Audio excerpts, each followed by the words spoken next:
Glen Ellis, documentary filmmaker. There's this story, in this magazine about an entire community that had been destroyed after they had a peaceful protest against Shell. They even invited Shell to share food and drink with them, to discuss.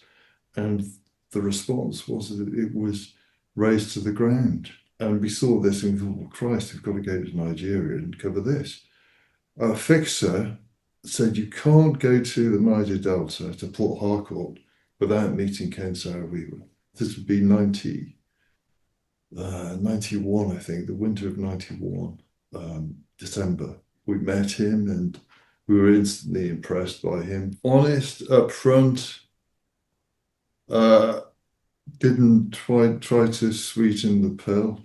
We worked closely with Ken for, I guess, on and off for 3 years, and we became pretty close. It was a working relationship, but I, really respected him, and I found him engaging, honest, and committed to a, very important cause. So he then said, would you go to Ogoni and see what they're doing there? So we went around various communities, villages that he'd earmarked for us to visit, and we saw lots of pollution, flares in the middle of villages, incredibly poor communities, well, lots of the kids had the extended stomach, Koshoko, because they were from malnourishment. It was like a scene from hell in some places. And of course, they were generating billions of petrodollars for Shell. So it was, to say incongruous, is putting it mildly. And from that point, we decided that we needed to cover what was happening in Ogoni, and the film went out. And because Ken was so articulate, such a fantastic advocate for the Ogoni people and for the environment, it caused a big stink. And Shell suddenly got very interested in him.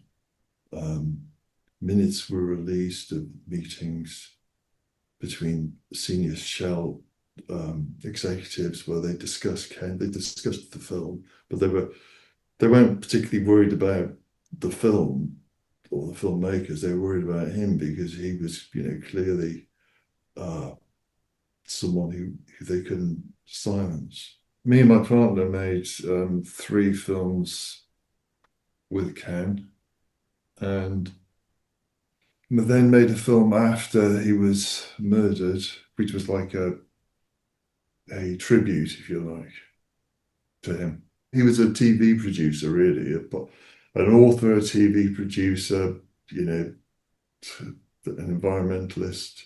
He was sort of, he had many different hats. We set him up with a camera, thinking that he'd be filming pollution. We went off, made another film, and he came back to England and said, things have got really, really bad in the Niger Delta.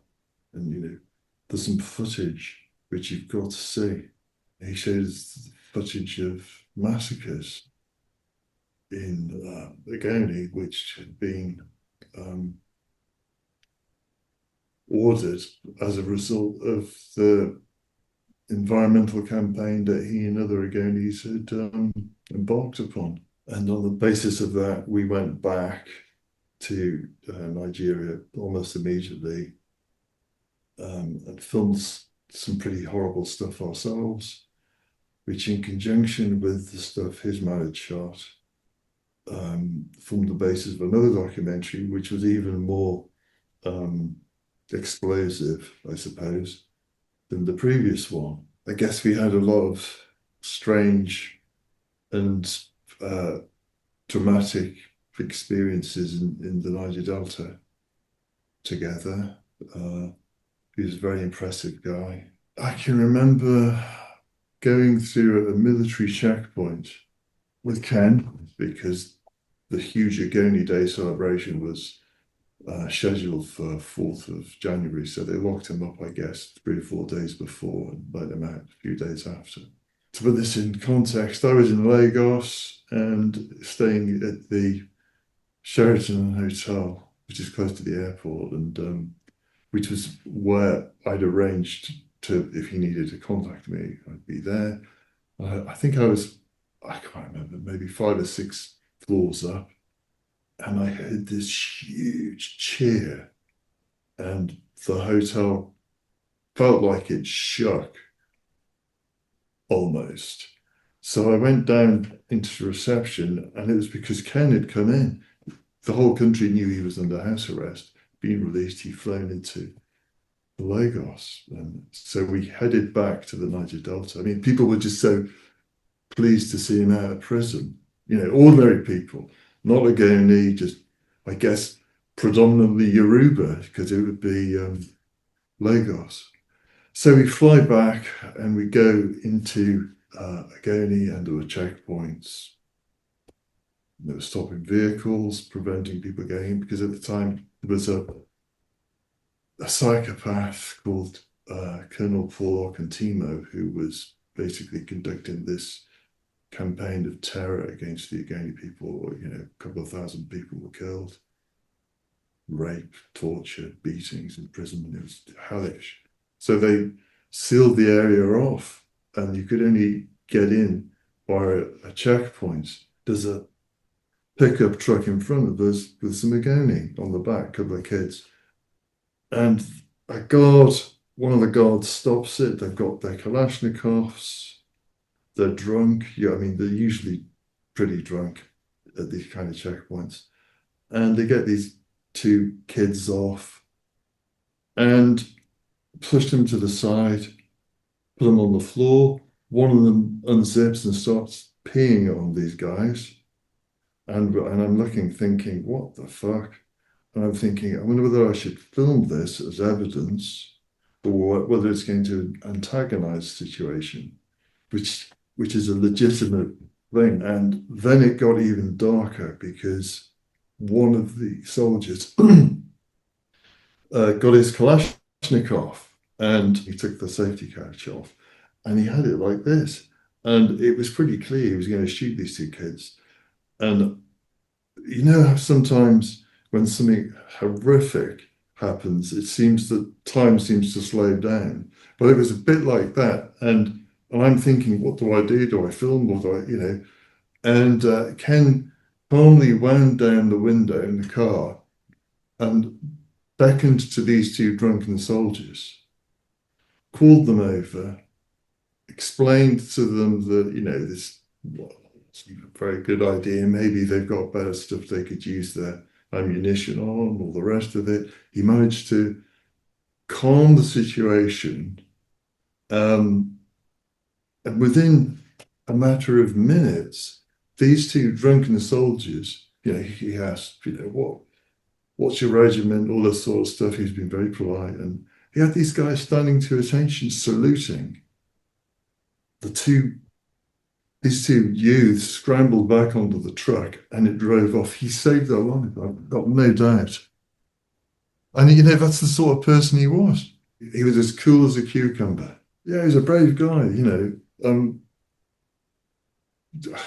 There are other things like that. I mean, you know, I'm sure anyone that was in the Niger Delta with him would have, you know, similar stories because this is what he was like. And it was a bloody dangerous place and a really dangerous time. But it, you know, people said to him, don't go back to Nigeria. Don't go back. You've angered too many powerful, evil people. And he said, I can't stay here. I've got to go back. So that was Ken. It became apparent that they had to silence him. I mean, we're talking about, you know, what was then I think it was the 2nd biggest corporation on the planet. If it had been a country, it would have been the 12th or 13th largest economy on earth.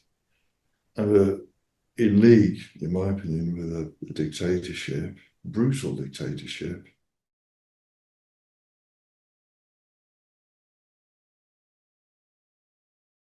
Well, me and other people that knew Ken were actively calling everybody we knew who might possibly bring some influence to bear to prevent the execution. I was in Holland at the time. The news came through from a friend of mine just before I got on a flight to London. And, it was like, oh, Christ, you know, very grim, awful.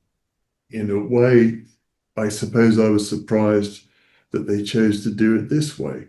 They could quite easily have, killed in the Niger Delta in some village and then blame it on a rival ethnic group or something like that. The way that it panned out was just so ghoulish and horrific and ghastly. It was just awful. Of course, I knew Ken Jr., and he was desperately trying to meet Mandela at the Commonwealth Summit to get a statement out of him, and he wouldn't meet him. You just realise how seriously fucked this place is sometimes, and I guess it made me angry, of course. Um, but did it change what I was doing? Oh, I kind of missed him. Personally, I felt I learned a lot from him because I was a lot younger than him. When he was murdered, he was younger than I am now. So what was his legacy? In a way, I suppose he was prophetic because the threats to his people, the people he represented, the Ogoni, has mushroomed into a threat that is hanging over all of us now, because for all the issues that are floating around making life into a bit of a nightmare, global warming has to be the worst because, potentially it's going to screw everything. Probably already started. So we should have listened to him.